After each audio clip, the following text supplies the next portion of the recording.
لله رب العالمين، والصلاة والسلام على أشرف الخلائق أجمعين،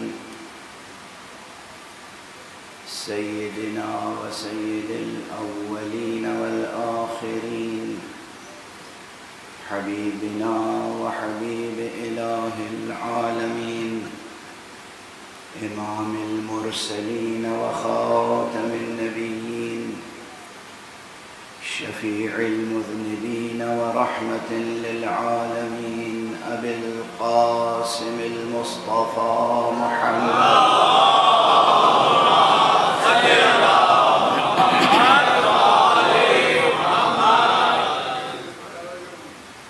وعلى أهل بيته الطيبين الطاهرين الهداة المهديين المعصومين المظلومين، واللعنة الدائمة على أعداء الحق والدين. أما بعد، فقد قال الله تعالى عز اسمه في محكم كتابه ومتقن خطابه: بسم الله الرحمن الرحيم.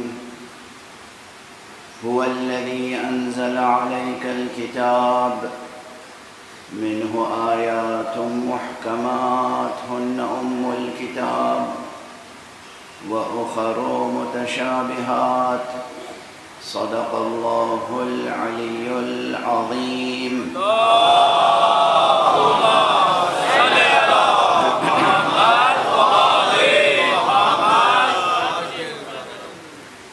ایک اور بلندتر صلوات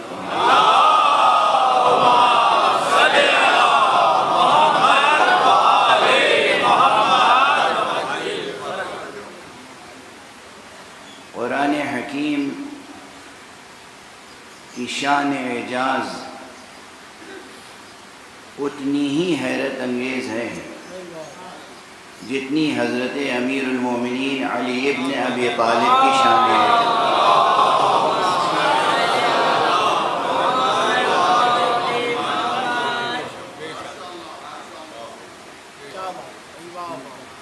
نہ آسانی سے علی سمجھ میں آتے ہیں، نہ آسانی سے قرآن سے،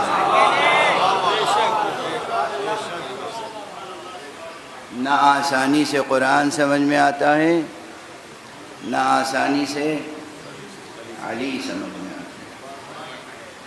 دونوں اللہ کے معجزے ہیں، دونوں ختمی مرتبہ صلی اللہ علیہ وآلہ وسلم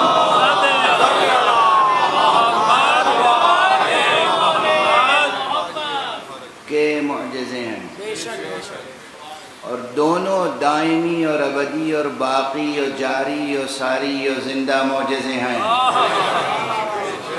قرآن بھی زندہ معجزہ ہے، اور حضرت امیر المومنین علی ابن ابی طالب علیہ السلام کی ذات گرامی بھی.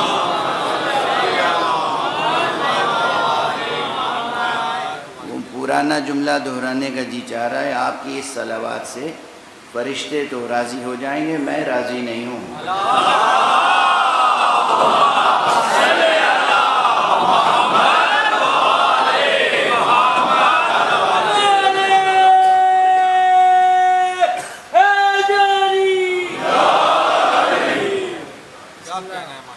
قرآن مقام ختم نبوت کا عظیم ترین معجزہ ہے، اس میں کسی شک کی گنجائش نہیں. اور قرآن مجید کے ساتھ ساتھ ذات گرامی ہے ولی المؤمنین، امام المتقین، امیر المومنین علی ابن ابی طالب علیہ السلام.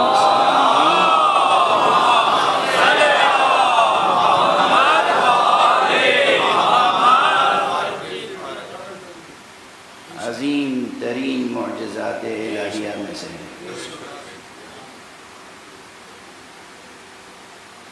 گفتگو محکمات و متشابہات کے تعلق سے تو ہو ہی رہی ہے. اب اگر کسی کے لیے میرے یہ جملے بھی متشابہ ہو جائیں تو کوئی بڑی بات نہیں ہے.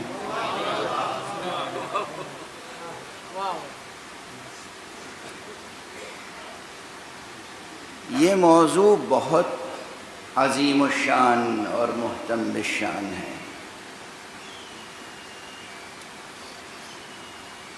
کل جہاں تک گفتگو پہنچی اس میں کم سے کم اصل موضوع کے تعلق سے کئی علمی نکات عرض کیے میں نے، البتہ اسی انداز سے جس انداز سے ایک مجلس اعضاء میں گزارش کیے جا سکتے ہیں.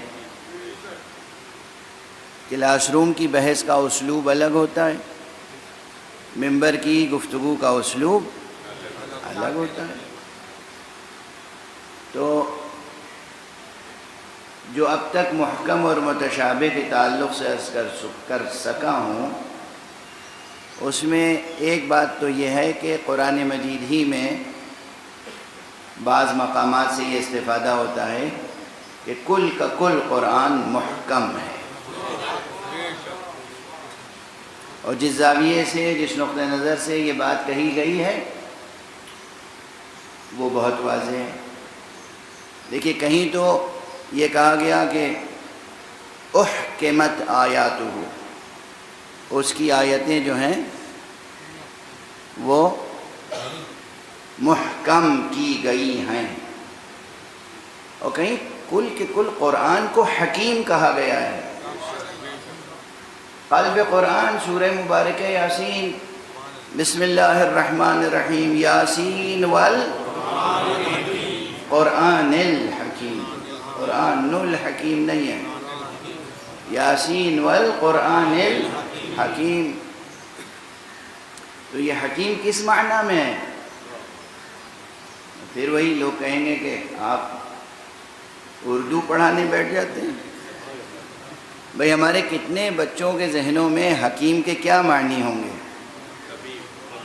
دیکھیے آ گیا جواب، ماشاءاللہ چشم بدور. حکیم یعنی طبیب ہیں، وہ جڑی بوٹیوں سے نسخے بنا کے دینے والا حکیم، یہی مفہوم ہے ذہن میں. حکیم کے یہ معنی نہیں.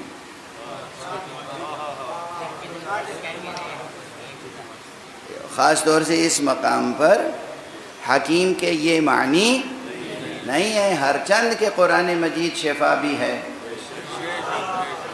قرآن مجید دوا بھی ہے. قرآن انسان کے نفس کی بیماریوں کے لیے بہترین دوا ہے. قرآن انسان کی نفسانی بیماریوں کے لیے، بلکہ اس کی ہر بیماری کے لیے، چاہے وہ نفسانی ہو یا جسمانی، ہر بیماری کے لیے بہترین دوا ہے قرآن، اس میں کوئی شک نہیں. لیکن یہ جو سورہ مبارکہ یاسین میں کہا گیا کہ یاسین والقرآن الحکیم، یہاں حکیم سے مراد وہ حکیم نہیں ہے جو نبض دیکھتا ہے اور نسخے لکھتا ہے اور شربت عنایت کرتا ہے اور معجون اور صفوف اور لعوق اور حبوب، یہ چیزیں جو دیتا ہے حکیم ہیں. اب تو یہ پوری تہذیب بدل گئی. تو اب جتنے الفاظ میں نے استعمال کیے سب نئے تھے آپ کے لیے. گویا یہ جو بزرگ بیٹھے ہوئے یہ جانتے ہوں گے کہ لعوق کیا ہوتا ہے اور صفوف کیا ہوتا ہے اور معجون کیا ہوتا ہے اور شربت کیا ہوتا ہے اور قرص کیا ہے اور حب کیا ہے. یاد رکھیے یہ آپ کا تہذیبی سرمایہ ہے، یہ سب بھی یاد رکھیے. ممبر پر آنے والے کی ذمہ داری یہ بھی ہونی چاہیے کہ وہ اپنی صالح تہذیبی روایتوں کو زندہ رکھے اور فاسد جدید روایتوں کے لیے مانع بن جائے. یہاں حکیم سے مراد وہی ہے محکم، لیکن محکم سے بھی محکم تر. محکم تو ہے اس میں مفعول، اور حکیم ہے صفت مشبہہ. صفت مشبہہ کے معنی ہے کہ اس میں پورے قرآن مجید میں، پورا قرآن مجید ایسا محکم ہے کہ اس میں کہیں پر بھی ذرا سا بھی روزن یا خلل نہیں ہے. محکم، مضبوط اور محکم ہر اعتبار سے، لفظاً و معناً، لفظ کے اعتبار سے بھی محکم ہے، معنی کے اعتبار سے محکم ہے، احکام کے اعتبار سے محکم ہے، احکام عقلیہ کے اعتبار سے محکم ہے، احکام شرعیہ کے اعتبار سے محکم ہے، احکام اخلاقیہ کے اعتبار سے محکم ہے، احکام عرفیہ کے اعتبار سے محکم ہے، اعتقادات کے اعتبار سے بھی محکم ہے، فروعات کے اعتبار سے بھی محکم ہے۔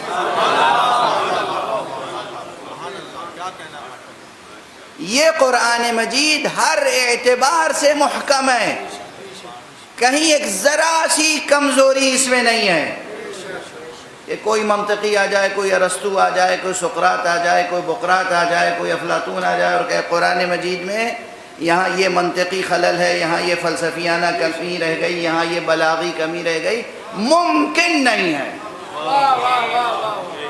جو اس طرح کی محکم کتاب ہو اسے کہتے ہیں الحکیم۔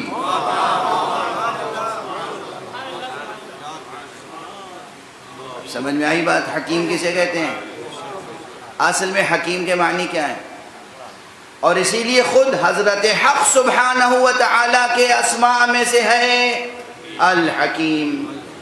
اللہ کے ناموں میں سے الحکیم ہے یا نہیں ہے؟ کیا سمجھتے ہیں اس حکیم کو؟ اب وہاں خیر اللہ سبحانہ و تعالیٰ کے اسماء و صفات کے بارے میں تو ابھی بحث چھیڑے گی، اس لیے کہ قرآن مجید کے متشابہ آیات میں زیادہ تر ان آیات کو شمار کیا گیا ہے جو اسماء الہیہ اور صفات الہیہ سے متعلق ہیں۔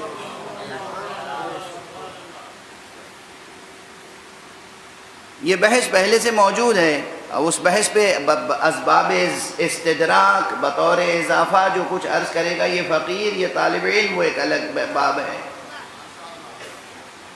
تو قرآن مجید میں خود قرآن مجید کا نام ایک سے زائد مقام پر حکیم آیا ہے۔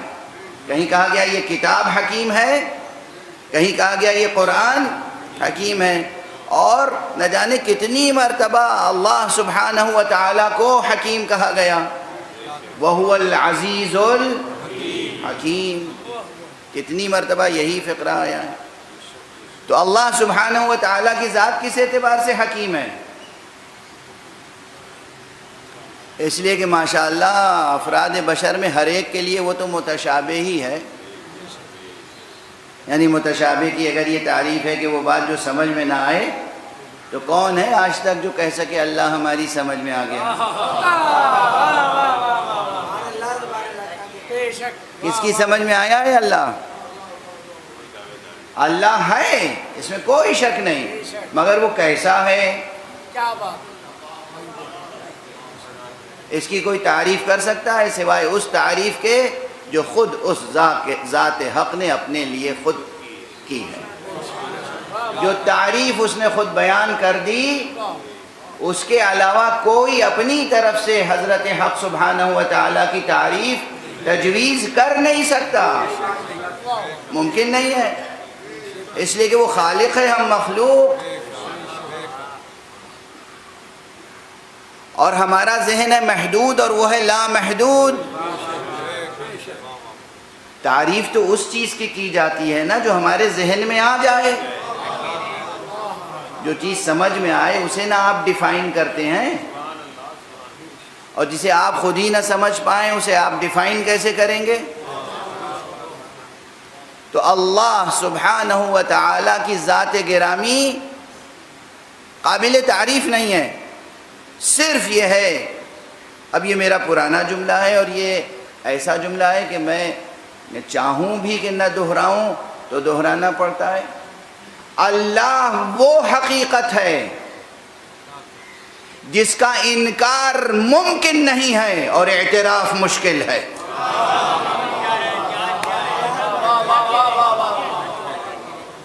انکار ممکن نہیں ہے، یعنی جو لوگ انکار کرتے ہیں وہ سچ بات نہیں بول رہے ہوتے ہیں۔ جو انکار کرتے ہیں، جو کہتے ہیں میں اعتقاد نہیں رکھتا، میں یقین نہیں رکھتا،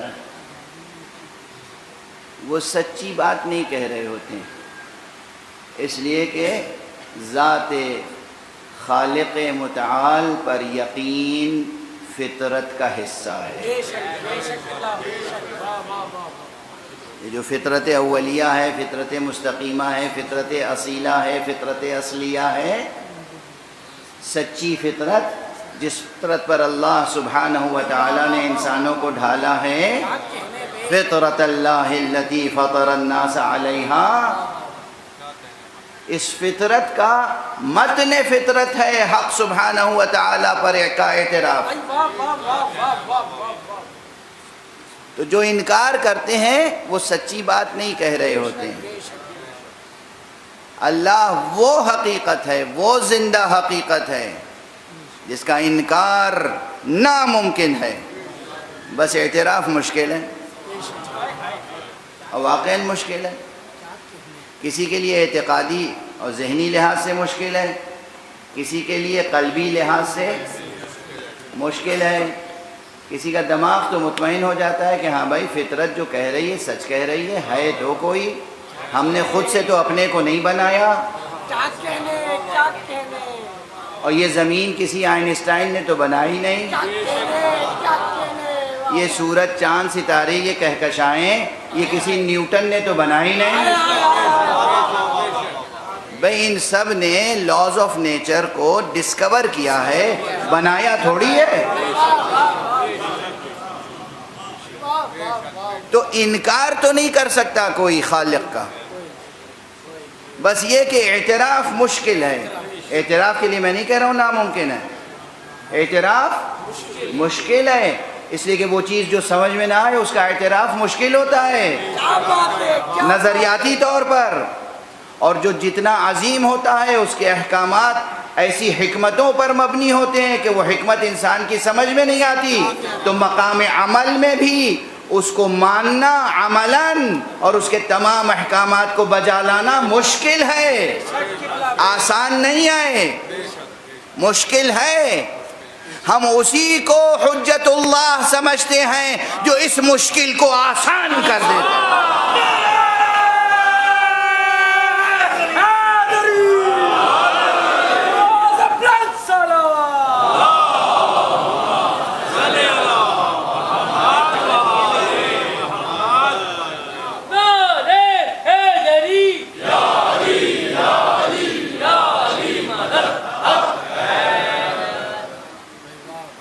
جناب باری سبحانہ و تعالی حضرت حق عز و جل، اللہ جل شأنہ و عز اسمہ، اس کی ذات گرامی جو ہے وہ ایک لحاظ سے متشابہ ہے، ایک لحاظ سے کہہ رہا ہوں، یہ لفظ کا استعمال آپ یہ بھی کہہ سکتے ہیں کہ از راہ تفنن ہے، لیکن وہ حقیقت جو سمجھ میں نہیں آ سکتی، لیکن انکار نہیں کیا جا سکتا، سمجھ میں بھی نہیں آ سکتی، انکار بھی نہیں کیا جا سکتا، بس جیسے اس کی ذات ہے ویسے ہی اس کا کلام ہے۔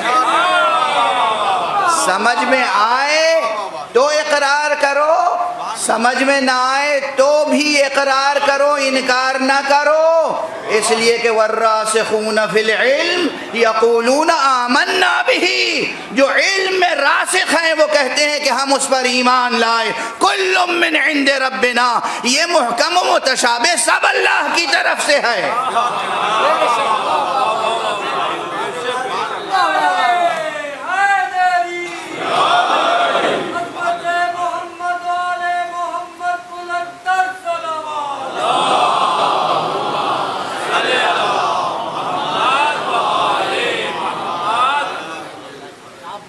میں پہلے ہی عرض کر چکا، بحث جو ہے بالکل ٹیکنیکل ہے، علوم القرآن سے متعلق ہے، حوزوی بحث ہے، اور یہ طالب علم اپنی عادت کے مطابق یہ حوزوی بحث اٹھا کر لے آیا ممبر پر، لیکن ایک ہدف ہے، ایک مقصد ہے۔ ایک تو یہ کہ یہ عصر جس میں ہم جی رہے ہیں، یہ زمانہ، یہ بھی انفجار علم کا زمانہ ہے، فجر علم۔ بھی تمام کتابیں انٹرنیٹ پر آ گئی ہیں، تمام مباحث انٹرنیٹ پہ آ گئے ہیں، عربی میں، فارسی میں، انگریزی میں، فرینچ میں، جرمن میں، دنیا کی ہر زبان میں دقیق سے دقیق بحثیں ہو رہی ہیں، ان بحثوں میں جو ماہرین ہیں وہ بھی شرکت کر رہے ہیں، جو ماہرین نہیں ہیں وہ بھی 5ویں سواروں میں شامل تو ہیں۔ اب بہت سے بچے 5ویں سواروں میں شامل ہونا یہ محاورہ بھی بھول چکے، سنا ہی نہیں ہوگا کبھی، ہیں تو شامل کسی نہ کسی صورت سے۔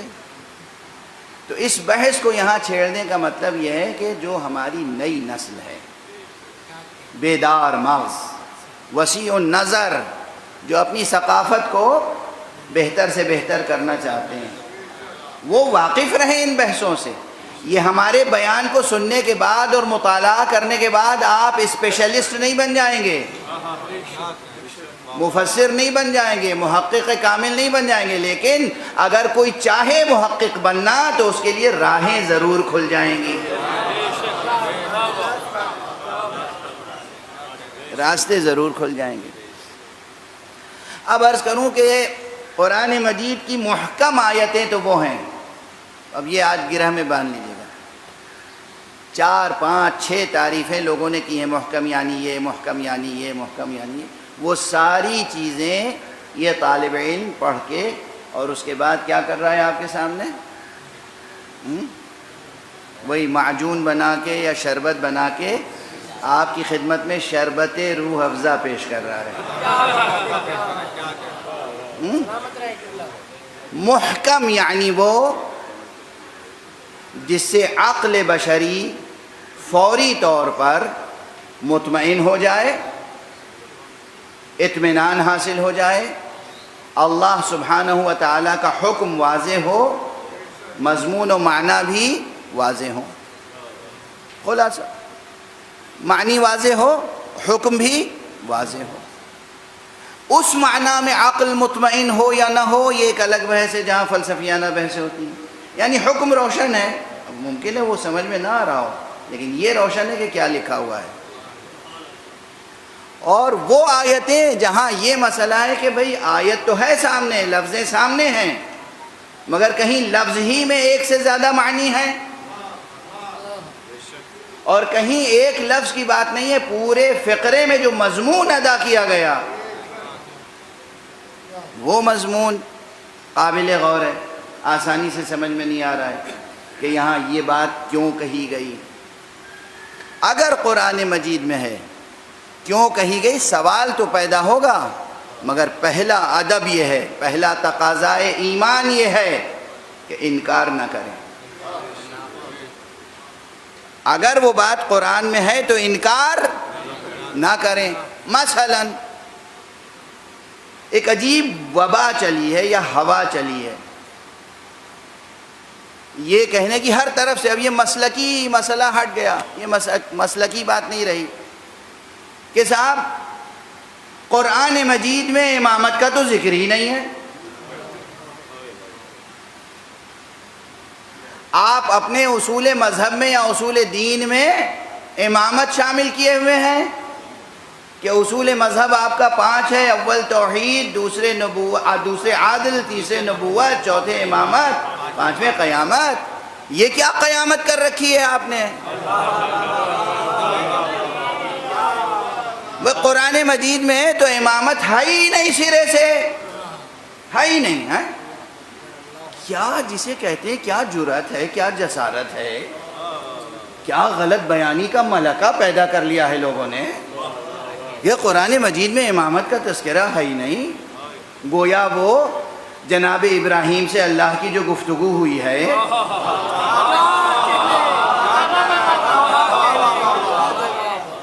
وہ کس کتاب میں ہے؟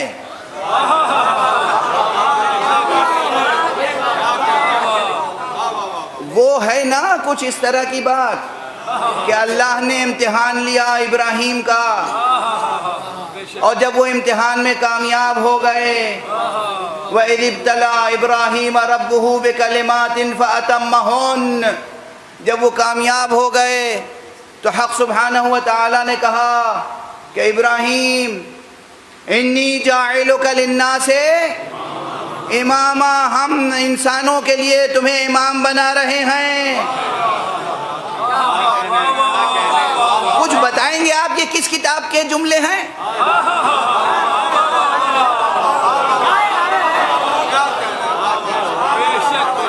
صحیفہ آدم میں ہوگا شاید، ہے حضرت آدم کے صحیفے میں ہے نا یہ، یا صحیفہ نوح میں ہوگا، یا انجیل میں ہوگا، پھر توریت میں ہو، قرآن میں تو نہیں ہے۔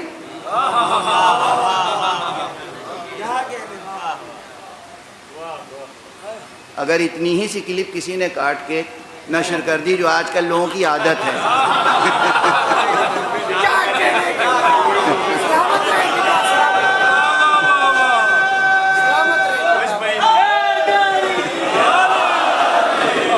تو ہم کیا کر لیں گے اور آپ کیا کر لیں گے؟ بتائیے۔ یہ دیکھیے جناب برسر ممبر کیا گستاخی و جسارت ہے، انہوں نے کہہ دیا کہ یہ آیت قرآن میں نہیں ہے۔ ارے آپ مسلسل کہتے رہتے ہیں کہ امامت کا ذکر قرآن میں نہیں ہے، ہمیں تو معلوم ہے کہ یہ آیت قرآن کی ہے، اور پورے قرآن مجید میں کہیں بھی ذکر امامت نہ ہوتا، کہیں بھی لفظ امام اور امامت نہ آیا ہوتا، تنہا یہ ایک آیت ہوتی تب بھی پورے فلسفہ امامت کے لیے کافی تھی۔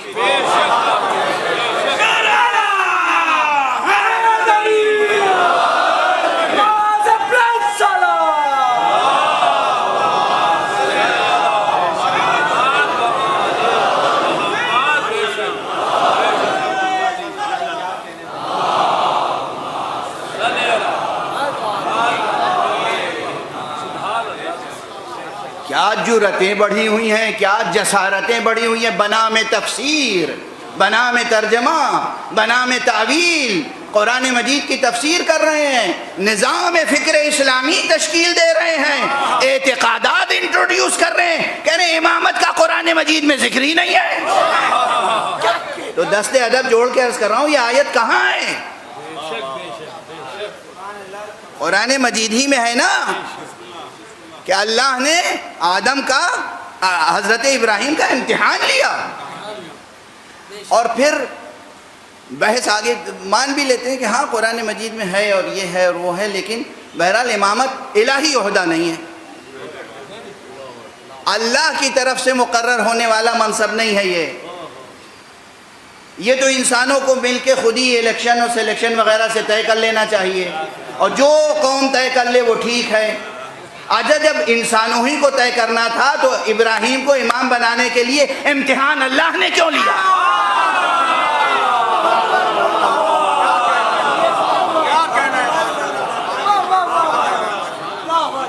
یہ الہی مداخلت کیوں ہے؟ آپ اپنے ملک کا پرائم منسٹر چنتے ہیں یا پریزیڈنٹ منتخب کرتے ہیں یا ایم پی چنتے ہیں یا گورنر چنتے ہیں، چیف منسٹر چنتے ہیں، اللہ امتحان لیتا ہے اس کا۔ آپ اپنی اصطلاح میں انسانوں کا امام کسی کو بنائے تو اللہ امتحان لے گا اس کا۔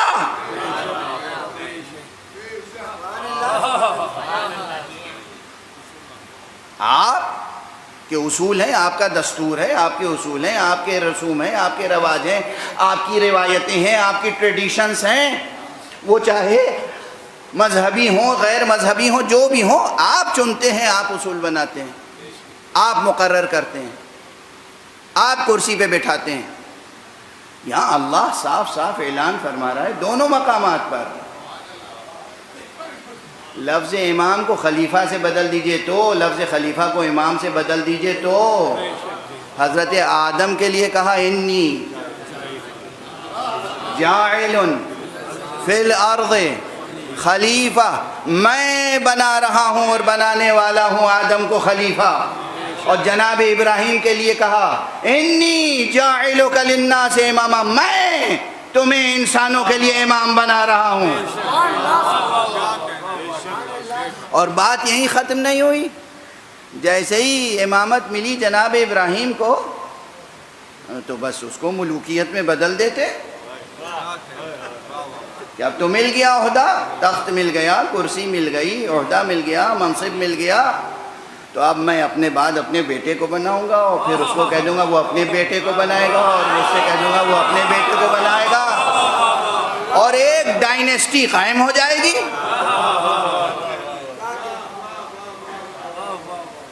دیا اس نے، اور جناب ابراہیم علی نبینا وعلیہ الصلاۃ والسلام نے، یا علیہ وعلی نبینا الصلاۃ والسلام، یہ نہیں کیا کہ بس اب عہدہ مل گیا تو خاموش بیٹھے رہو، جب تک تم زندہ ہو زندہ ہو، جب جانے لگنا تو اپنے بیٹے کے لیے بیعت لے لینا سب سے۔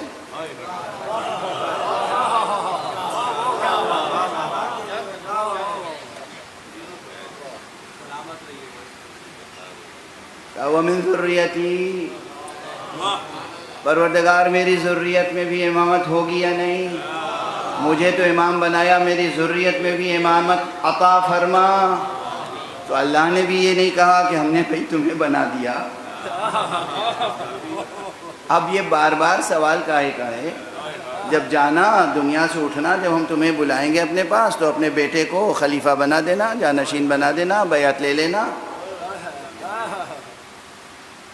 یہ نہیں اختیار دیا، نہ صرف یہ کہ اختیار نہیں دیا، وعدہ بھی کیا، اور مشروط وعدہ، وعدہ کیا اور مشروط وعدہ۔ وہ کیا مشروط وعدہ تھا؟ یہیں سے ہمارے اعتقاد کی بنیاد پڑتی ہے۔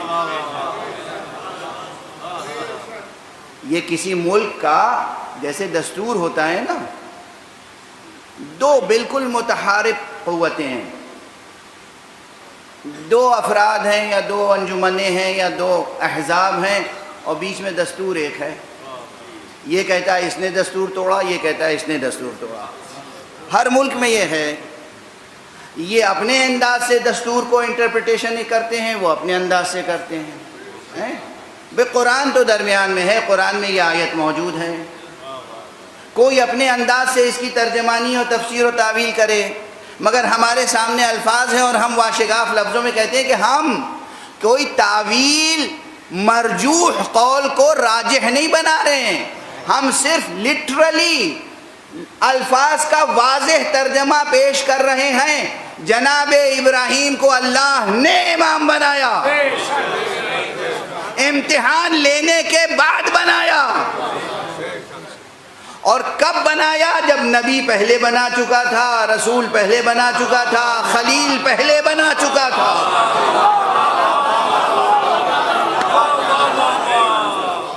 اس کے بعد امام بنایا، اور پھر جب جناب ابراہیم بت شکن، ابراہیم ابو الانبیاء، ابراہیم بزرگوار، جناب ابراہیم نے جب کہا کہ یا رب ومن ذریتی، پروردگار میری ذریت سے، تو کیا فرمایا؟ لا ینال عہد الظالمین، میرا عہدہ ظالموں تک نہیں پہنچے گا۔ ایک جملہ یاد رکھیے گا، پھر اس پر پھر الفاظ پہ غور کر لیجیے۔ کہاں تک تعویل کریں گے؟ کہاں تک تعویل کریں گے کہ امامت کا منصب الہی نہیں ہے؟ پہلی بات یہ کہ جناب ابراہیم کو امامت عطا فرمائی اس نے امتحان لینے کے بعد۔ دوسری بات کہ جناب ابراہیم نے اسے عطائے الہی سمجھا اور اسے اپنی میراث نہیں بنایا، امانت سمجھا، امانت، اس عہدے کو عہد سمجھا۔ اور اس کے بعد جب طلب کیا پروردگار سے کہ میری ذریت میں بھی امامت ہو، تو پروردگار نے ایک شرط لگا کے عہدہ دینے کا وعدہ جب کیا تو وہاں صرف یہ نہیں کہا ہاں یہ عہدہ ملے گا، عہدی،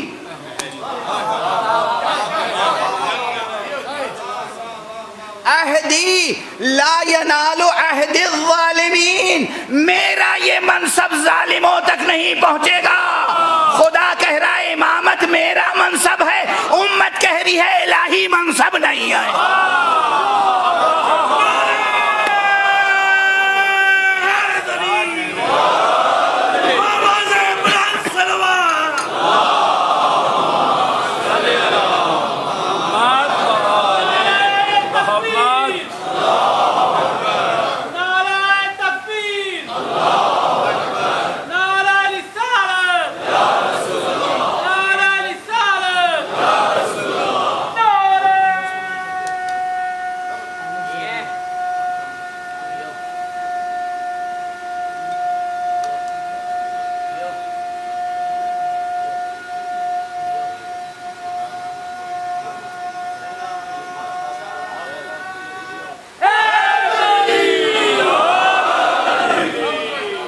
جزاکم اللہ۔ مولانا کی صحت و سلامتی کے لیے بلندتر سلامات۔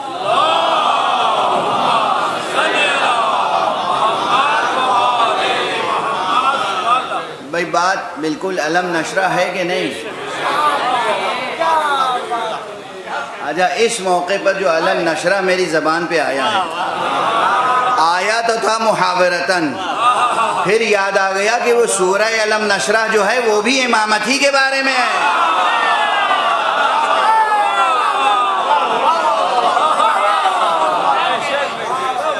اور اس میں بھی دلالت سورہ کی تہ در تہ ہے۔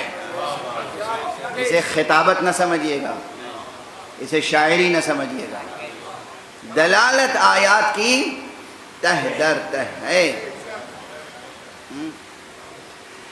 ان تمام آیتوں کو متشابہ بنا دیا گیا۔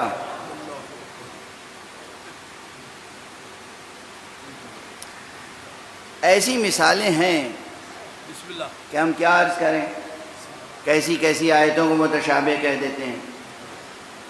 آج میں ایک بہت ہی عظیم الشان کتاب کا مطالعہ کر رہا تھا سحر میں، نماز صبح کے بعد، فجر کے بعد، اور سحر سے مطالعہ شروع کیا تھا، پھر وہ کتاب رکھی، پھر اٹھ کے نماز پڑھی، پھر اسی کتاب میں مشغول ہو گیا۔ ایک بہت بزرگ عالم کی کتاب ہے، اور انہوں نے اس میں معلوم ہے متشابہ آیتیں جہاں گنائی ہیں، اسے کس آیت کو بھی گنایا؟ قل ان کنتم تحبون اللہ فاتبعونی یحببکم اللہ کا یہ بھی متشابہ ہے۔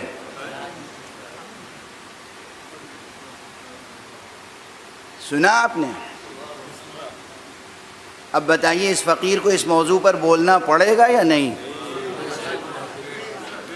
قرآن مجید کی آیت ہے، قل اے رسول کہہ دیجئے ان کنتم تحبون اللہ، اگر تم اللہ سے محبت رکھتے ہو، فاتبعونی تو میری پیروی کرو، یحببکم اللہ، اللہ بھی تم سے محبت کرے گا۔ یعنی یہ متشابہ ہے۔ کیوں متشابہ ہے؟ اس لیے کہ وہ اس بحث میں پڑ گئے کہ ہمارے پاس تو دل ہے، ہمارے پاس احساسات ہیں، جذبات ہیں، تو ہم تو محبت کرتے ہیں، ہماری محبت سمجھ میں آتی ہے۔ اللہ کے پاس دل نہیں ہے، اللہ کے پاس جذبات نہیں ہے، تو وہ محبت کیسے کر سکتا ہے؟ پھر کہوں اس سادگی پہ کون نہ مر جائے اے خدا۔ صلوات پڑھ دیجئے محمد والے۔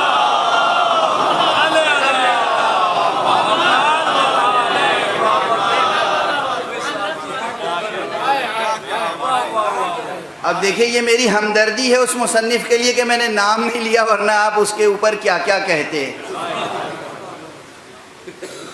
بہت بڑا نام ہے، بہت بڑا نام ہے، بہت بڑا نام۔ اس طرح سے قرآن مجید کی آیتوں کو متشابہ بنایا گیا ہے۔ تو اب پھر ٹھہر کے محکم کے معنی تو سمجھ میں آ گئے۔ محکم یعنی وہ جس کا مضمون روشن ہو، الفاظ کے معنی واضح ہوں، حکم واضح ہو۔ اب متشابہ کے دو معنی آج ذہن میں رکھ لیجئے۔ ایک متشابہ کے معنی یہ ہے کہ ایک مضمون کا دوسرے مضمون سے مشابہ ہونا، ایک تصویر کا دوسری تصویر سے مشابہ ہونا، یعنی متماثل۔ متشابہ یعنی متماثل، یہ اس کی مثال ہے اور یہ اس کی مثال۔ اس میں ابہام کا پہلو کیا ہوتا ہے؟ ابہام کا پہلو یہ ہوتا ہے کہ جو چیزیں مشترک ہیں، مشابہ ہیں، وہ تو سمجھ میں آتی ہیں دونوں میں۔ جو چیزیں مشابہ نہیں ہیں، جو جز تصویر کا مشابہ نہیں ہے، وہ اس کا الگ ہے، اس کا الگ۔ واضح ہوئی بات؟ ایک مضمون ہے، اس میں کچھ مشابہت ہے دوسرے مضمون سے، کچھ مشابہت کے معنی یہ ہے کہ کچھ مغایرت بھی ہوگی۔ تو وہ جو مغایرت ہے اس کو سامنے رکھیے تو کچھ ابہام پیدا ہوتا ہے۔ اس ابہام کو دور کرنے کا طریقہ کیا ہے؟ بہت آسان ہے۔ جہاں جہاں ابہام پیدا ہو متشابہ میں، وہاں رجوع کیجئے محکمات قرآن کی طرف۔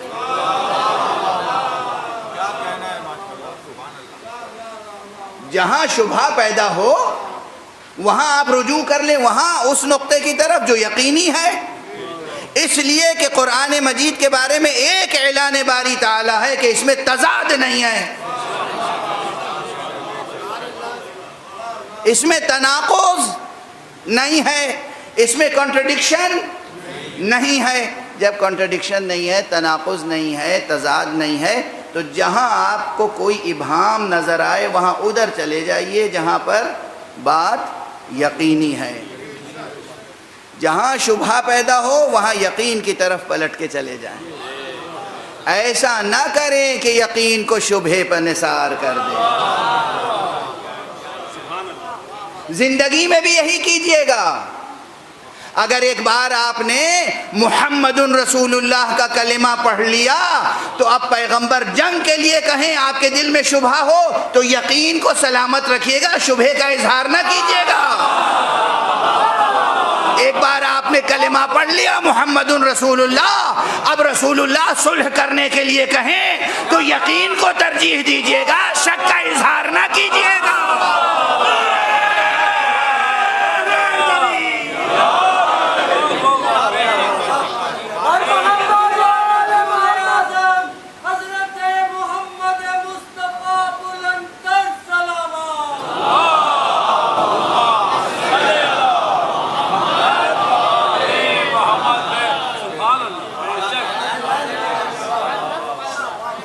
عقل یہ کہتی ہے کہ جو چیز یقینی ہے وہ یقینی ہے، شک کو یقین کی روشنی میں زائل کیا جاتا ہے، شک کی بنا پر یقین سے دستبردار نہیں ہوا جاتا۔ یہ عقل کا تقاضا ہے، عقل کا۔ یہ چیز اصول دین میں بھی ہے، یہ چیز اصول تفسیر میں بھی ہے، یہ چیز محکمات و متشابہات کی بحث میں بھی ہے، یہ چیز اپنی روح کے اعتبار سے اصول فقہ میں اور فقہ میں بھی ہے کہ اگر یقین حاصل ہے تو یقین پر قائم رہیے گا، شک کوئی پیدا ہو گیا تو شک کی وجہ سے یقین سے دستبردار نہ ہو جائیے گا۔ اب دیکھیں بات کہاں سے تھی کہاں تک آ گئی۔ عمل کے میدان میں بھی آپ عمل کرتے ہیں، ماشاءاللہ سب صاحبان عمل ہیں، ہم تو کسی کے سلسلے میں کوئی سوء ظن رکھنے کا شرعی حق نہیں رکھتے، اور آپ میں سے کوئی نہیں رکھتا۔ جب بیان احکام کریں گے وہ الگ بات ہے، جب ہم مسئلہ بیان کریں گے، نماز کا ہو، طہارت کا ہو، کوئی بھی مسئلہ ہو تو ہم بیان کریں گے، لیکن ہمیں معلوم ہے کہ جناب فلاں صاحب و فلاں صاحب احکام سے بالکل واقف نہیں ہیں، معلوم ہے کہ واقف نہیں ہے، توضیح المسائل بھی نہیں پڑھی ہے، اتنی بھی صلاحیت نہیں ہے کہ قرآن مجید سے براہ راست حکم ثابت کر لیں، حدیثیں پڑھ کے ثابت کر لیں۔ پھر بھی جب آپ آئیں گے تو ہم یہ سمجھیں گے کہ آپ جو نماز پڑھتے ہیں انشاءاللہ صحیح پڑھی ہوگی۔ ہمیں یہ حق نہیں ہے کہ آپ کی پڑھی ہوئی نماز کو باطل کہیں۔ یہ ہے لطف پروردگار، یہ ہے لطف پروردگار کہ مومنین کے اعمال کو ہمیشہ صحت پر محمول کرنا چاہیے، یعنی صحت سے مراد یعنی صحیح ہونا۔ اب دیکھیے نا، اس حد تک الفاظ کو بیان کرنا پڑ رہا ہے نا، ورنہ بہت سے بچے تو صحت کے معنی یہ سمجھتے ہیں کہ بیمار نہیں ہے تو صحت ہے۔ صحت کے معنی ہے کسی چیز کا صحیح ہونا، پرفیکٹ ہونا، یہ ہے صحت۔ نماز پڑھی، نماز کی صحت کیا؟ یعنی نماز باطل نہیں ہے، درست ہے۔ تو جو بھی عمل کوئی مومن کرے ہمیں حکم دیا گیا ہے کہ اس کے عمل کو محمول کریں صحت پر، یعنی انشاءاللہ درست۔ آپ نے جو نمازیں پڑھی درست، ابھی آپ نے مسئلہ پوچھا ہے اور مسئلہ پوچھنے ہی میں پتہ چل گیا کہ آپ کو مسئلہ نہیں معلوم تھا تو ہم نے جواب دیا، لیکن پھر بھی حکم کیا ہے کہ جو آپ نے نمازیں پڑھی ہیں ہم عموماً فی الجملہ سمجھیں گے کہ انشاءاللہ درست پڑھی ہیں، جب تک کہ آپ اعتراف نہ کر لیں کہ ہاں واقعاً یہ غلطی ہم کرتے آئے ہیں۔ واضح ہے؟ وہ کریم، کیسا کریم، وہ پروردگار کیسا لطیف اور رحیم اور رؤوف اور ودود ہے اپنے بندوں پر. خدا کی قسم خدا کے علاوہ کوئی ہے ہی نہیں جس سے محبت کی جائے. سچی محبت، حقیقی محبت سوائے ذات باری کے کوئی ہے ہی نہیں جس سے سچا عشق کیا جائے. یا خدا ہے جس سے محبت کی جا سکتی ہے یا خدا والے ہیں جن سے محبت کی جا سکتی ہے. صلوات پڑھ دے محمد والے.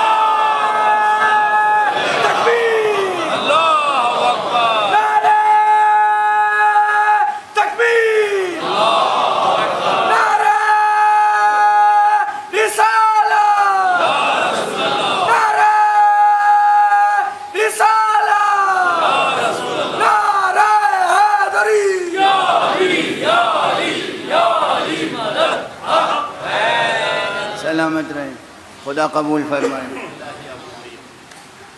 اب ذرا سا بحث کو پھیلا دوں اس لیے کہ غالباً 3 تقریریں اور رہ گئی ہیں، تو کم سے کم بحث مکمل نہیں ہوگی، اس کے حدود 4 تو ذکر کر دوں.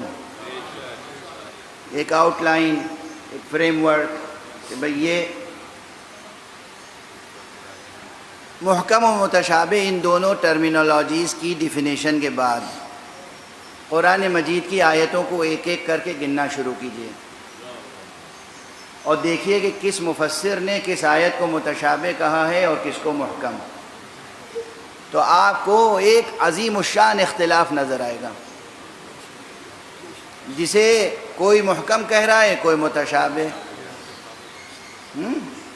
اسی لیے میں نے پہلے یا دوسرے دن عرض کر دیا تھا کہ یہ دونوں اصطلاحیں ریلیٹیو ہیں، یعنی نسبیت ہے، اضافیت ہے. کسی کے لیے کوئی چیز محکم ہے اور کسی کے لیے کوئی چیز متشابہ ہے، اور کسی نے خود سے کوئی چیز متشابہ بنا لی ہے. اب میں تو یہ سمجھ سکتا ہوں جیسے ہمارے لیے تو امامت بالکل محکم ہے، قرآنی اعتبار سے محکم ہے، تاریخی اعتبار سے نہیں. تاریخ بھٹک جائے تو کیا ہم قرآن سے دستبردار ہو جائیں گے؟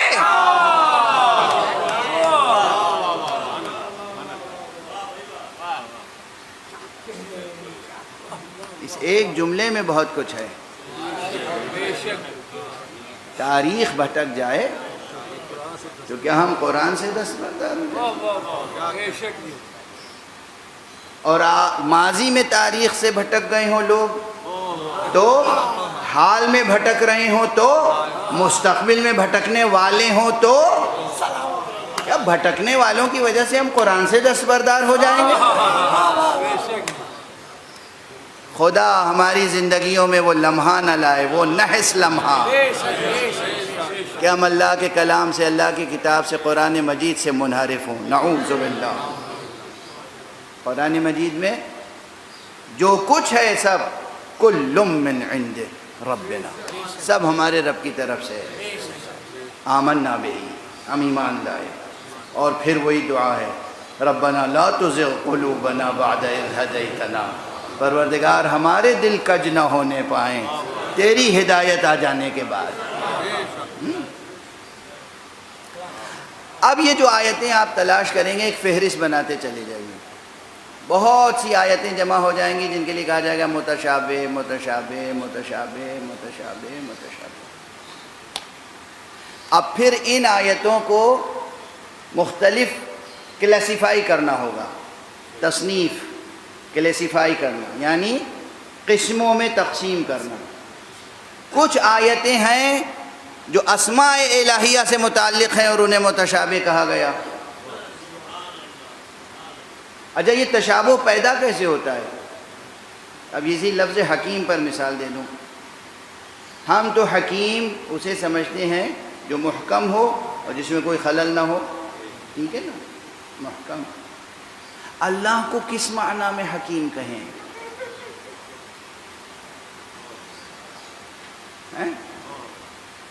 ہم اپنی ذات کو جس معنی میں محکم یا حکیم کہہ سکتے ہیں کیا اسی معنی میں اللہ کو کہہ سکتے ہیں؟ نہیں، ہرگز نہیں. نعوذ باللہ، نعوذ باللہ. اللہ اپنے مخلوقات سے کسی طرح کی مشابہت نہیں رکھتا، تو اس کو کس معنی میں حکیم کہیں گے؟ واضح ہو رہی ہے بات؟ جواب دوں یا آپ پہ چھوڑ دوں؟ لطف تو آئے گا، آپ پہ چھوڑ دوں. ایک صلوات پڑھ دیجیے.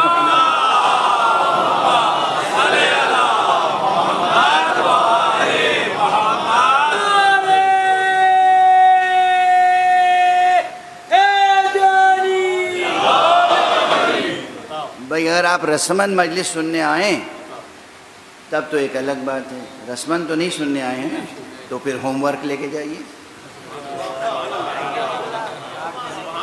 تھوڑی سی محنت کیجئے، مطالعہ کیجئے، جستجو کیجئے. سب نہیں کر سکیں گے، جو کر سکتے ہیں طالب علم، جو ریسرچر ہیں، جو اہل ذوق ہیں، اہل نظر ہیں، اہل مطالعہ ہیں، کچھ تو کیجئے. آگے 3 تقریریں باقی ہیں، آپ نہیں جواب لائیں گے تو ہم جواب عرض کر دیں گے، انشاءاللہ آپ لے کے آئیں گے. مشکل سمجھے آپ کہاں پر ہے؟ مشکل کیا ہے کہ لفظ ایک ہے، ہم اس کے ایک معنی سے واقف ہیں، لیکن ہم اس معنی سے واقف ہیں جو مخلوقات کے خصوصیات یا شؤون میں سے ہے. وہ بات جو مخلوقات کے لائق ہو خدا کے لائق کیسے ہو سکتی ہے؟ تو ہم جس معنی میں بندوں کو کہتے ہیں حکیم، اللہ کو کیسے حکیم کہیں گے؟ بات متشابہ ہو گئی. ڈیفینیشن کیا ہے اللہ کے تعلق سے؟ حکیم کی ڈیفینیشن کیا ہے؟ دوسرا لفظ ایسے ہی بغیر ارادہ لفظ آ رہے ہیں ذہن میں، عرض کر رہا ہوں. شہید.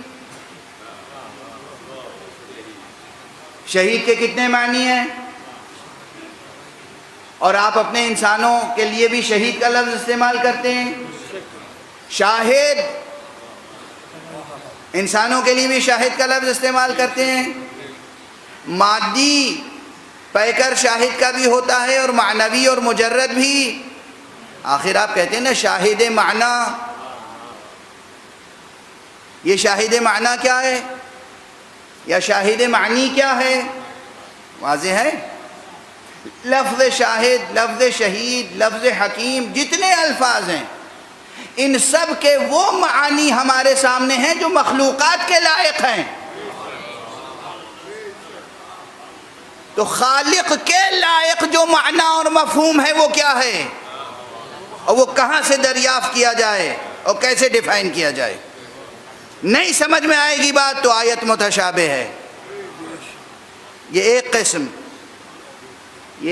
ہے جو اسماء الہیہ سے متعلق آیات ہیں. آج صرف اقسام گن لیجئے، حالانکہ وقت ختم ہو گیا. ایک صلوات پڑھ دیجئے محمد.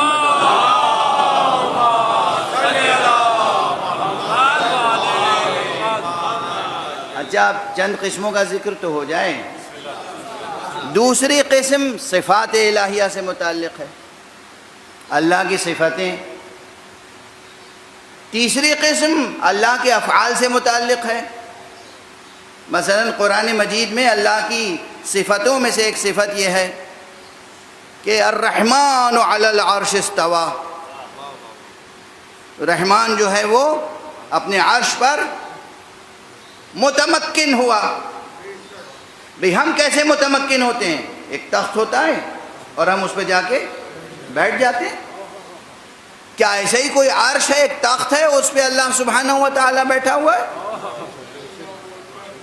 جو اس معنی کو مانتے ہوں لیکن بہت سے مسلمان نہیں مانتے، اور جو مانتے ہیں ہم انہیں بھی کافر نہیں کہتے، اور جو نہیں مانتے ہیں انہیں بھی آپ کافر نہیں کہہ سکتے. کافر کہنے کی رسم چھوڑ دیجئے. آپس میں ایک دوسرے کو کافر نہ کہا کریں. صحیح بخاری میں 2 روایتیں میری نظر میں اس وقت یاد آ رہی ہیں، شاید اس سے قریب تر اور بھی ہوں. صحیح بخاری میں، صحیح مسلم میں یہ روایتیں موجود ہیں حضور پاک سے کہ تم ایک دوسرے کو کافر نہ کہو. اگر تم نے کسی کو کافر کہا اور وہ کافر نہیں تھا تو پھر تم خود کافر ہو جاؤ گے.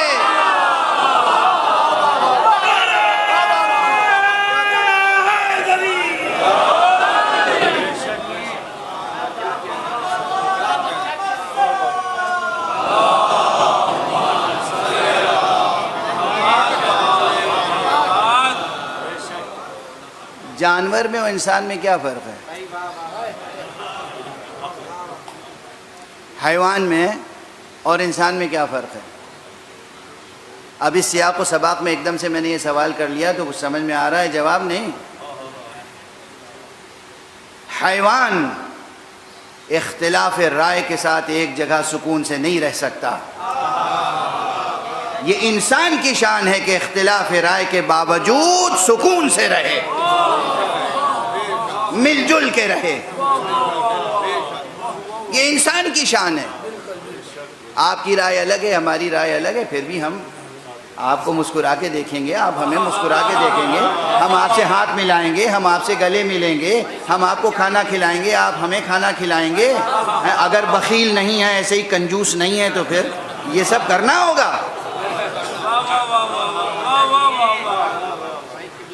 یہ بخیل کا لفظ یوں ہی تھوڑی ہنسنے ہنسانے کے لیے نہیں استعمال کیا ہے، رسول پاک کی حدیث ہے اور ہمارے مولا حسین نے نقل کیا ہے۔ فرمایا ہے ابخل الناس، بخیل ترین ہے وہ شخص جو کسی مسلمان کو دیکھے اور اسے سلام نہ کرے۔ بھئی کھانا کھلانا تو الگ رہا، پانی پلانا تو الگ رہا، ایک مسلمان کو دیکھا دوسرے مسلمان نے اور سلام نہیں کیا، کیا کہیں گے اسے؟ کم سے کم جو کہیں گے وہ یہ کہ بخیل ہے، ایسا بخیل، ایسا کنجوس، ایسا شحیح۔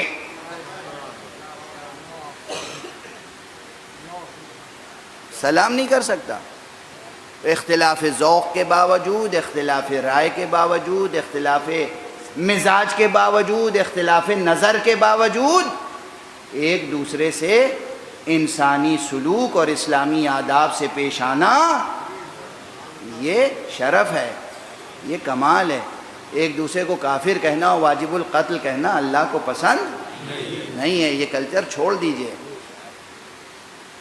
بات کہاں سے کہاں چلی جاتی ہے۔ بات تو میں عرض کر رہا تھا کہ کچھ وہ ہیں جو سمجھتے ہیں کہ اللہ سبحانہ و تعالی عرش پر بیٹھے ہوئے ہیں،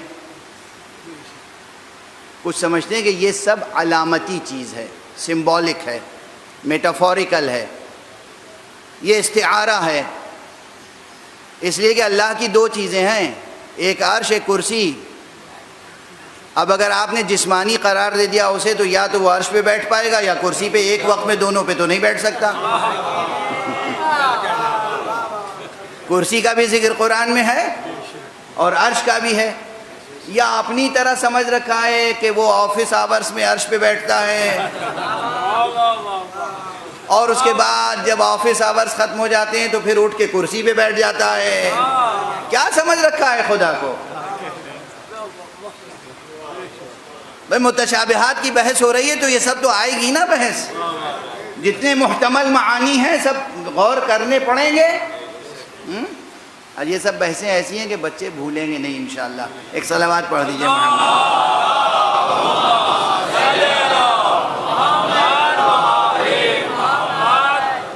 اجل صفات سے ہٹ کر افعال و صفات کہیں ایک دوسرے کے ساتھ ملے ہوئے بھی ہیں۔ اب کہیں یہ ہے کہ وَجَاءَ رَبُّكَ وَالْمَلَكُ صَفًّا صَفًّا، اور آیا تمہارا پروردگار وہ اور ملائکہ صف بصف۔ آیا، اللہ آیا، کہاں سے آیا اور کیسے آیا؟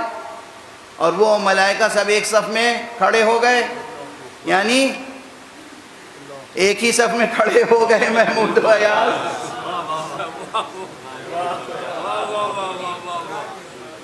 وَجَاءَ رَبُّكَ وَالْمَلَكُ صَفًّا صَفًّا۔ اچھا یہ سب قرآن مجید کی آیتیں ہیں، اللہ کا عرش پہ بیٹھنا، اللہ کے لیے کرسی کا ثابت ہونا، اللہ کا کے لیے مجیء کا تذکرہ قرآن مجید میں اس انداز سے، یہ سب اسماء و صفات و افعال باری تعالیٰ سے متعلق ہیں۔ اور چونکہ یہ اسماء کے معانی اور یہ صفات اور یہ افعال انسان عاجز و حقیر کے ذہن میں نہیں آ سکتے، اس لیے ان میں سے تمام تر معانی کو متشابہات میں قرار دے دیا گیا۔ جیسے اب متشابہات میں یہ بھی ہے کہ ہر شے فنا ہو جائے گی مگر کیا باقی رہے گا؟ وَيَبْقَى وَجْهُ ربک ذو الجلال والاکرام مشہور آیت ہے. یہ وجہ رب سے کیا مراد ہے؟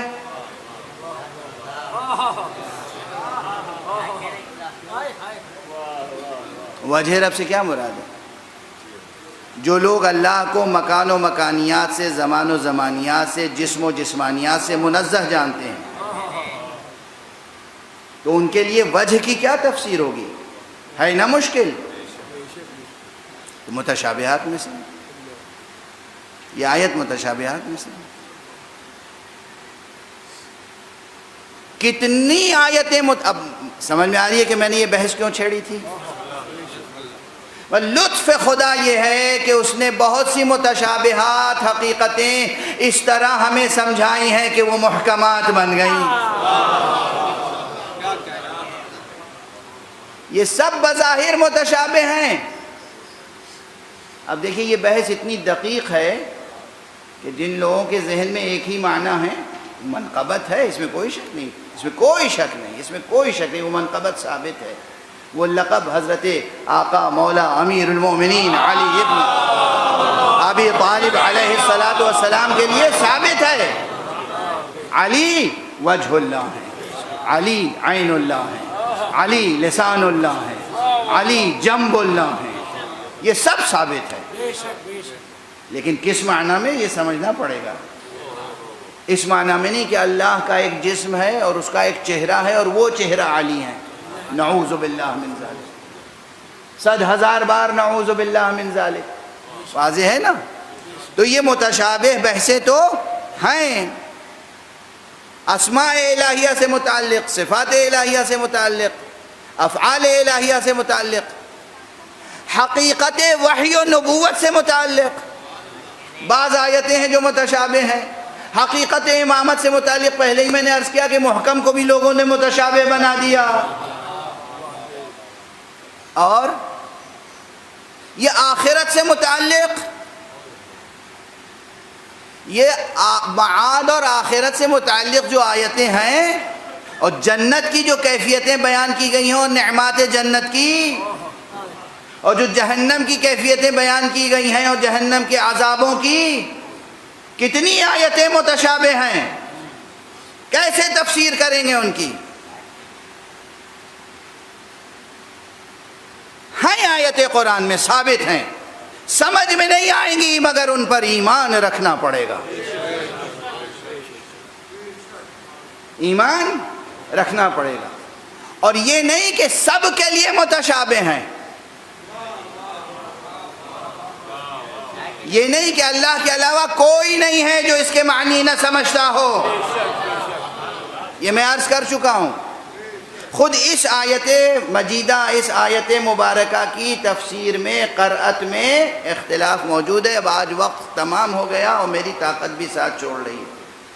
تو انشاءاللہ کل کہ خود یہ آیت جو ہے جس میں کہا گیا ہے وَمَا يَعْلَمُ تَأْوِيلَهُ إِلَّا اللَّهُ وَالرَّاسِخُونَ فِي الْعِلْمِ، اور نہیں جانتا ان متشابہ آیتوں کی تعویل مگر اللہ. یہاں اللہ کہہ کے رک جائیں یا آگے بڑھیں؟ والراسخون فی العلم، یہ والراسخون فی العلم پر جا کر یعنی والراسخون فی العلم کہنے سے پہلے رک جائیں. وما یعلم تأویلہ الا اللہ، رک جائیں پھر کہیں والراسخون فی العلم یقولون. یا ایسا نہیں ہے ہم کہیں وما یعلم تأویلہ الا اللہ والراسخون فی العلم یقولون. تو یقولون کی دو حیثیت ہوگی یہاں پر. اب دیکھیے بالکل ٹیکنیکل بحث ہے، میں مجبور ہوں کہنے پر اور آپ معذور ہیں نہ سمجھنے پر. ایک صلوات پڑھ دیجئے محمد وآلہ. سب کو نہیں کہہ رہا ہوں،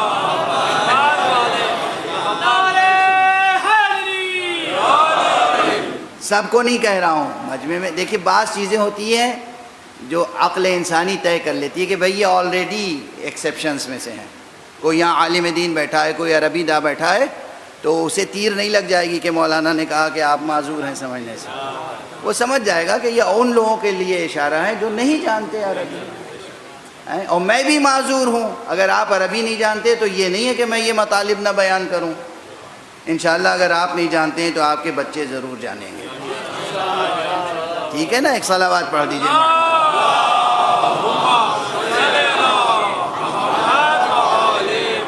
ایک اور بلند صلوات پڑھ دیجیے.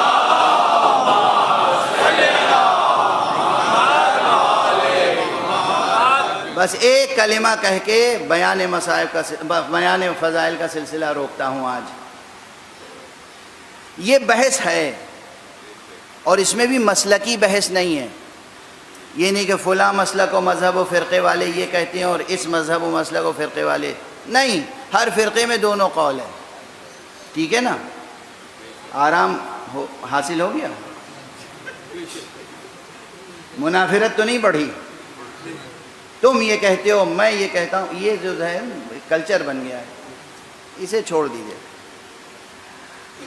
ہر مسلک میں دو قول ہیں. کچھ کہتے ہیں کہ وَمَا يَعْلَمُ تَأْوِيلَهُ إِلَّا اللَّهُ. یہاں ٹھہر جائیے، یعنی اس کی تعویل کوئی نہیں جانتا سوائے خدا کے. وَالرَّاسِخُونَ فِي الْعِلْمِ پھر مبتدا ہے، واو عاطفہ، واو جو ہے وہ عاطفہ نہیں ہے، استئناف ہے، اور الراسخون مبتدا ہے اور یقولون خبر. اور دوسرے کہتے ہیں کہ نہیں، واو عاطفہ ہے، نہیں جانتا تعویل کوئی مگر اللہ اور راسخون فی العلم. اور یقولون کیا ہے؟ پھر یہ یقولون حال ہے، یعنی جو راسخون فی العلم ہیں ان کا حال یہ ہے کہ وہ کہتے ہیں آمنا بہی، ہم ایمان لائے ہر شے پر، کل من عند ربنا، سب چیز ہمارے رب کی طرف سے ہے. واضح ہے؟ اب بحث تو بہت طویل ہے، لیکن اس وقت ربط مصائب سے پہلے جو جملہ عرض کر رہا ہوں یاد رکھیے گا. خود لفظ الراسخون فی العلم کی ترکیب پر غور کر لیجئے. راسخون فی العلم، راسخون فی العلم کہا جا رہا ہے وما یعلم تاویلہ الا اللہ والراسخون فی العلم، اور نہیں جانتے اس کی تعویل مگر اللہ اور وہ جو علم میں کامل ہیں. یعنی ایک طرف کہہ رہا ہے علم میں کامل ہے، ایک طرف کہہ رہا ہے نہیں جانتے. یہ نہیں ہو سکتا. خود یہ فقرہ آپ اپنی دلیل ہے، یعنی آفتاب آمد، دلیل آفتاب.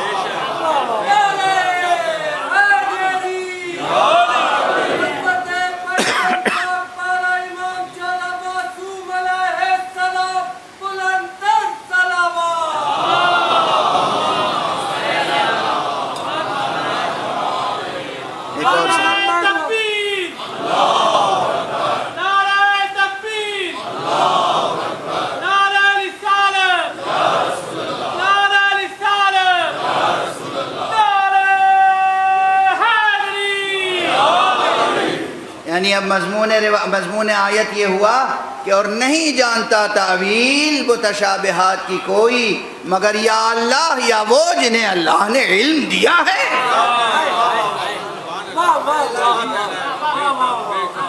مضمون یہ ہوا نہیں جانتے وہ مگر وہ جو جانتے ہیں.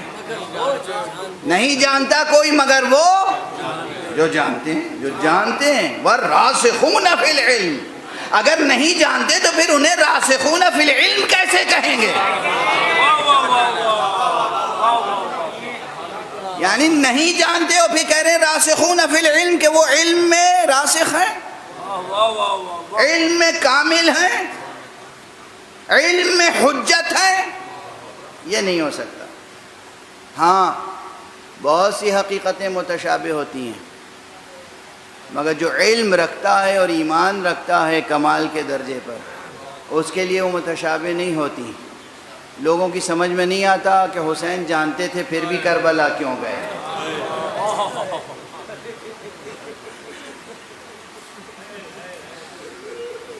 سمجھ میں آئی بات؟ کہاں سے کہاں پہنچی ہے نا؟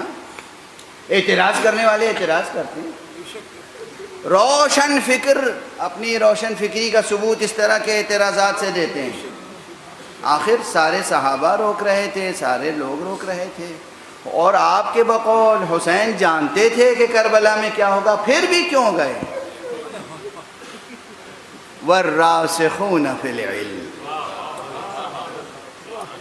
جو علم میں راسخ ہیں ان کی اپنی شان ہے، ان کی اپنی شان ہے، ان کی اپنی عظمت ہے، ان کے اپنے وظائف ہیں، ان کے اپنے فرائض ہیں، ان کی اپنی تکلیفیں ہیں، انہیں جو کرنا ہے وہ کریں گے بخاطر خدا۔ اسی لیے اس فقیر کا یہ جملہ یاد رکھیے گا، اس منبر پر پہلے کہہ چکا ہوں، ہم وہ ہیں کہ ہمیں شریعت پر عمل کرنے کا پابند بنایا گیا ہے، وہ ہیں راسخون فی العلم جنہوں نے خود کو مشیت پر عمل کرنے کا پابند بنایا، ان کو جاؤ ان کو جاؤ۔ ہم کہاں ہیں اور ان کا مرتبہ کہاں؟ ہم پابند کیے گئے ہیں کہ شریعت پہ عمل کریں، مگر انہوں نے خود کو تسلیم و رضا کی بلند ترین منزل پر پہنچا کر پابند کیا ہے کہ مشیت کے مطابق عمل کریں۔ وہ مشیت پر عامل ہیں، ہم شریعت پر عامل۔ ہم شریعت پر بھی مکمل طریقے سے عمل نہیں کر پاتے اور وہ مشیت پر مکمل طریقے سے عمل کر کے دکھا دیتے ہیں۔ کیا وہ ہمارے جیسے ہو سکتے ہیں اور کیا ہم ان کے جیسے ہو سکتے ہیں؟ جو چلے ہیں سرکار سید الشہداء مدینے سے تو کیا جملے تھے زبان پر؟ جب کوئی پوچھتا تھا کیوں جا رہے ہیں، فرماتے تھے شاء اللہ ان یرانی قتیلا، اللہ کی مشیت ہے کہ وہ مجھے اپنی راہ میں قتیل دیکھے، شہید دیکھے۔ اور جب کوئی کہتا تھا کہ آپ جا رہے ہیں تو پھر گھر کی خواتین کو کیوں لے کر جا رہے ہیں؟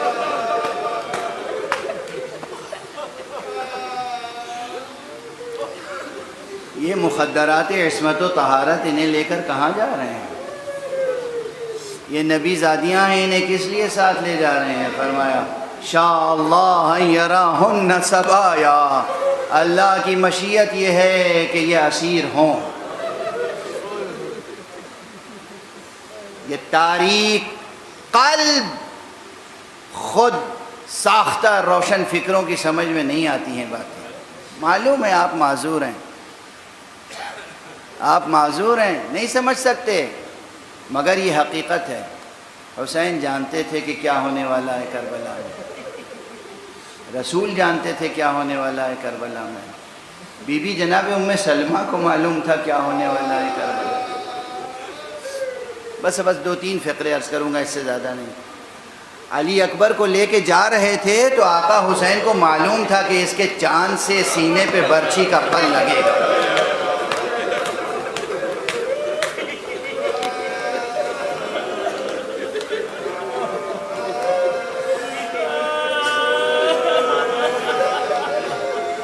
جب مکے سے کربلا جا رہے تھے تو راستے میں ایک موقع پر جناب سید الشہداء نے فرمایا انا للہ و انا الیہ راجعون۔ حضرت علی اکبر آگے بڑھے، بابا اس وقت کیا موقع ہے یہ کلمہ استرجاع زبان پر جاری کرنے کا؟ کہا کہ بیٹا ابھی میں نے دیکھا حالت نومیہ میں کوئی مجھ سے کہہ رہا ہے کہ دیکھو تو اس کارواں کو کس تیزی سے اپنی موت کی طرف جا رہا ہے۔ کہا تو بابا کیا ہم حق پر نہیں ہیں؟ کہا بیٹا ہم حق پر نہ ہوں گے تو پھر کون ہوگا؟ اچھا یہ جو مکالمہ ہے اس پر بھی ظاہر ہے کہ اب میں فضائل ہو یا مصائب صرف شاعرانہ مضامین کا اضافہ اپنی طرف سے تو نہیں کر سکتا ہوں، جو حقائق ہیں وہی بار بار عرض کیے جاتا ہوں۔ یہ جو مکالمہ ہے باپ اور بیٹے کا، امام اور امام زادے کا، یہ مکالمہ جو فرزند رسول کا شبیہ رسول سے ہے، یہ مکالمہ بہت معنی خیز ہے۔ معلوم تھا گفتگو کرنے والوں کو کہ ہمارے یہ جملے تاریخ میں ثبت ہو جائیں گے، تاریخ میں محفوظ ہو جائیں گے۔ یہ گفتگو اس لیے ہو رہی تھی تاکہ قیامت تک کے لیے مثال قائم ہو جائے کہ کربلا وہ خالص ترین معرکہ حق و باطل ہے جس میں آقا حسین کے بیٹے نے بھی باپ کا ساتھ صرف رشتے کی بنا پر نہیں دیا ہے، صرف اس لیے ساتھ نہیں دیا ہے کہ یہ بابا ہیں تو ہمیں ساتھ دینا ہے، بھتیجے نے اس لیے ساتھ نہیں دیا ہے کہ یہ چچا ہیں تو ہمیں ساتھ دینا ہے، بھانجوں نے اس لیے ساتھ نہیں دیا ہے کہ یہ ماموں ہے تو ہمیں ساتھ دینا ہے، بلکہ سب کو معلوم تھا کہ یہ فرزند رسول حجت خدا ہیں اور یہ حق پر ہیں، اس لیے ہمیں ساتھ دینا ہے۔ اور جب حق پر مرنے کے لیے تیار تھے تو انہیں موت اور زندگی کی لذتوں کا بھی خوب علم تھا۔ کربلا تک آئے، ایک ایک فریضہ زندگی کا ادا کیا، یہاں تک کہ روز عاشورہ آ گیا۔ جب اصحاب کا سلسلہ تمام ہو گیا تو اب یہ فکر تھی اہل بیت میں سے ہر ایک کو کہ اب کون میدان کی طرف جائے گا۔ ہر ایک چاہتا تھا کہ میں پہلے جا کے قربان ہو جاؤں۔ آقا امام، اب یہ ایک روایت ہے، مشہور روایت ہے، تاریخوں میں موجود ہے کہ آقا امام حسین علیہ السلام نے کہا سب سے پہلے میں اپنا بیٹا بھیجوں گا قربان ہونے کے لیے۔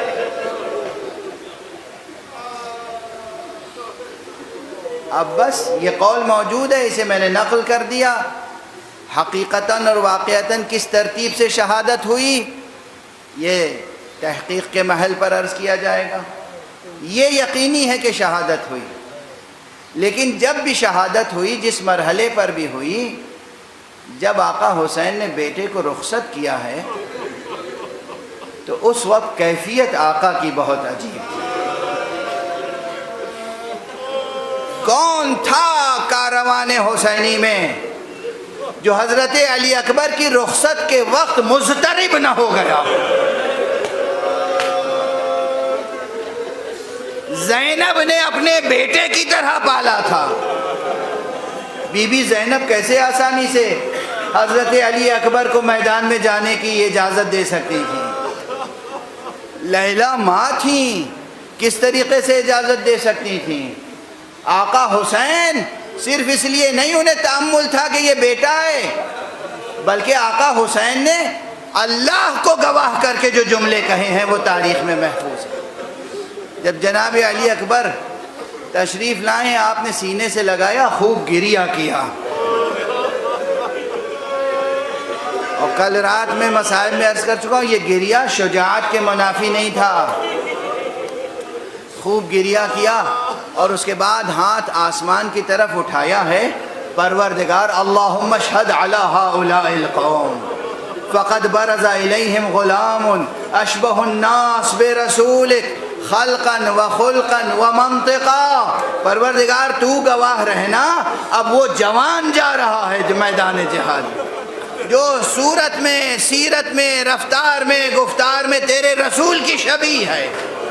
پروردگار ہم اہل بیت جب تیرے رسول کی زیارت کے مشتاق ہوتے تھے تو اس جوان کو دیکھ لیا کرتے تھے۔ جناب علی اکبر میدان کی طرف تشریف لے گئے۔ اب ذرا اندازہ کیجئے، جناب علی اکبر گھوڑے پر ہیں، میدان کی طرف جا رہے ہیں، مگر پیچھے پیچھے حضرت امام حسین تیز تیز قدموں سے آگے بڑھ رہے ہیں۔ ایک مرتبہ بیٹے نے پلٹ کے دیکھا اور بے اختیار ہو کے گھوڑے سے اتر آئے، بابا کی دستبوسی کی، بابا کے سینے سے لگ گئے۔ بابا، آپ نے کسی کو رخصت کرتے وقت یہ کیفیت اختیار نہیں کی، کسی کو میدان میں بھیجتے ہوئے یہ انداز اختیار نہیں کیا۔ میں گھوڑے پر ہوں اور آپ میرے پیچھے پیچھے تشریف لا رہے ہیں۔ آقا حسین نے فرمایا بیٹا تم نے دیکھا نہیں ہے جب کوئی قربانی اللہ کی راہ میں پیش کرتا ہے قربانی آگے آگے ہوتی ہے خود پیچھے پیچھے ہوتا ہے، ارے میں بھی تو تمہیں اللہ کی راہ میں قربانی کے طور پر پیش کرتا ہوں۔ اجرکم علی اللہ۔ بس اب آخری جملہ اتنا ہی کہہ سکوں گا، اس سے زیادہ نہیں کہہ سکوں گا۔ میرے سینے میں بھی دل ہے اور اس دل میں اتنی طاقت نہیں ہے کہ ان مصائب کو بیان بھی کر سکوں۔ جناب علی اکبر میدان میں تشریف لے گئے۔ آقا امام حسین نے روز عاشورہ ایک بڑا علم خیمے کے آگے نصب کر دیا تھا۔ اس علم کا پھرہرا فضا میں اڑ رہا تھا اور اس پھرہرے کے نیچے آقا اپنے فرش پر تشریف فرما رہتے تھے. جو رخصت ہونے کے لیے آتا تھا وہیں پہ آتا تھا، وہیں سے رخصت کر دیتے تھے. جناب علی اکبر کے پیچھے تو کچھ دور تک گئے اور اس کے بعد پھر واپس آئے، پھر فرش پر تشریف فرما ہوئے اور حضرت علی اکبر کو دیکھتے رہے میرا بیٹا میدان کے کس گوشے میں ہے. اور بیویاں خیمے کے دروازے پر جمع ہیں، کیونکہ بیویوں کو یہ اندازہ ہے حسین فرزند رسول ہیں، حسین حجت خدا ہیں، ارے حسین امام ہیں، حسین معصوم ہیں، مگر حسین کے سینے میں باپ کا دل بھی تو ہے. یہ ممکن نہیں ہے بیٹے پر کوئی سخت وقت آ جائے اور ماں حسین کے چہرے سے نمایاں نہ ہو. زینب دیکھ رہی ہیں مسلسل بھائی کی طرف، حسین دیکھ رہے ہیں میدان کی طرف. ایک مرتبہ آقا حسین کے چہرے کا رنگ بدلا.